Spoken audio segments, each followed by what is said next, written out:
சூறையாட ஆவேசமாக ஆத்திரத்துடன் இந்தியிலும் உருதுவிலும் திட்டியபடி பூட்டிய வீட்டை தாக்கத் தொடங்கிவிட்டனர்.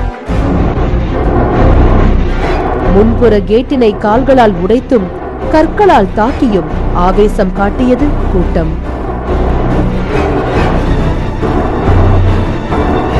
கலவரத்தி அக்கம் பக்கம் உள்ளவர்களிடம் பரவத் தொடங்கியதால் மக்கள் கூட்டம் அதிகரித்தது.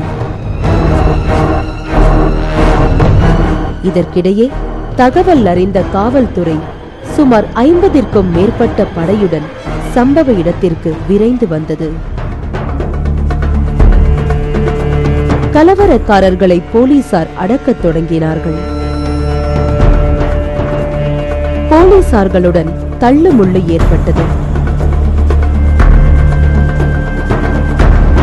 போலீசாரின் தடுப்பு மீறி பூட்டிய வீட்டின் கதவை உடைத்துக் கொண்டு உள்ளே அனைவரும் கைகளில் கற்களுடன் ஓடினார்கள்.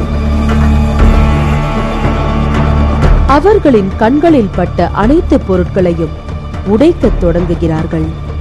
டிவி, பீரோ, அலுவலகம் போல் இருக்கும் இந்த இடம் முழுமையாக உடைக்கப்பட்டது கலவரக்காரர்களால்.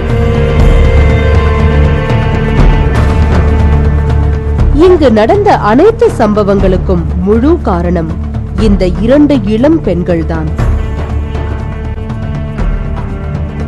இவர்கள் இங்கு இருந்த ஆண்களுக்கு கான்ட்ராக்ட் மனைவிகள் ஆவார். வெளிநாட்டவர்கள் இந்தியாவிற்கு அதிகப்படியாக வந்து கொண்டிருக்கின்றனர். சுற்றுலா மற்றும் கல்வி காரணமாக அப்படி வரும் ஆண்கள் இந்தியாவில் தங்க நேரிடுகிறது. வளர்ந்து வரும் நாகரிகத்திற்கு ஏற்றாற்போல் அவர்களுக்கு இங்குள்ள பெண்களை திருமணம் செய்து வைக்கின்றனர் புரோக்கர்கள். இக்கலவரத்தில் வீட்டின் ஒரு பகுதியில் வெவ்வேறு ஆண்கள் இருந்த போட்டோ ஆல்பங்கள் சிதறி கிடந்தது.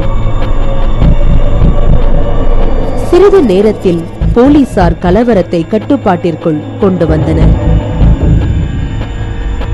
வீட்டினுள் இருந்தவர்கள் அனைவரும் உயிருடன் மீட்கப்பட்டனர். பல அறைகள் கொண்ட இந்த வீட்டில் சில ஆண்களும் 2 பெண்களும் இருந்தனர். அதுவும் இந்த கான்ட்ராக்ட் மனைவியானவர்கள் வாழ்க்கை முழுவதும் இந்த வெளிநாட்டு ஆண்களுடன் வாழ முடியாது. வெளிநாட்டு நபர் தனக்கு இவள் வேண்டாம் என்று நினைக்கிறாரோ அன்று இப்பெண்ணை வீட்டை விட்டு வெளியே அனுப்பிவிடலாம். இந்த கல்யாணத்தின் மூலம் பல லட்சம் ரூபாய் புரோக்கர்களுக்கு கமிஷனாக கைமாறுகிறது. கல்யாணம் செய்து வைக்கப்படும் பெண்ணுக்கோ அல்லது அப்பெண்ணின் குடும்பத்திற்கோ சில 1000 ரூபாய்கள் மட்டுமே கொடுக்கப்படுகின்றன. இந்த விதிமுறைக்கு உட்பட்டுதான் ஹைதராபாத் மொகல்புராவை சார்ந்த 2 மைனர் பெண்கள் புரோக்கர்கள் மற்றும் பெண்ணின் உறவினர்கள் சேர்ந்து சூடானை சார்ந்த எல் ஷஃபி எல் ஹசான் மற்றும் காலேத் எல் ரஷீத் கலீத் ஆகியோருக்கு திருமணம் செய்து வைத்துள்ளனர். திருமணம் முஸ்லிம் வழக்கப்படி நடந்திருக்கிறது. திருமணத்தில் பத்திரமும் பதிவு செய்யப்பட்டுள்ளது. அதில் எதுவும் எழுதப்படாத நிலையில் வெறும் பத்திரத்தில் மைனர் பெண்களின் கைரேகையை வாங்கியுள்ளனர். இதுதான் டிவோர்ஸ் பத்திரம். இந்த வெளிநாட்டு நபர்கள் என்று இவர்கள் வேண்டாம் என்று நினைக்கிறார்களோ அப்போது இந்த பத்திரத்தை இவர்கள் தங்களுக்கு ஏற்றவாறு பயன்படுத்திக் கொள்வதாக போலீசார் கூறுகின்றனர். 6 people have been arrested. இந்த கேஸ்ல 6 பேர் கைது செஞ்சிருக்கோம். குறிப்பா 2 பேர் ஸ்டூடெண்ட்ஸ் விசால வந்த வெளிநாட்டுக்காரங்க. 2 பெண் புரோக்கர்கள் சகிரா பேகம், கௌசியா பேகம், இந்த 2 பேர் சேர்ந்து லோக்கல் புரோக்கர்களான அகில் அகமத் மற்றும் மாலிக் உதவியுடன் பொருளாதாரத்தில் பின்தங்கி இருந்த 2 மைனர் பெண்களை பண ஆசை மற்றும் பல்வேறு ஆசை வார்த்தைகளை கூறி வெளிநாட்டினருக்கு திருமணம் செஞ்சு வச்சிருக்காங்க. கைது செய்த 6 பேரையும் மேற்கொண்டு தீவிர விசாரணை நடத்தி வந்துட்டு இருக்கோம்.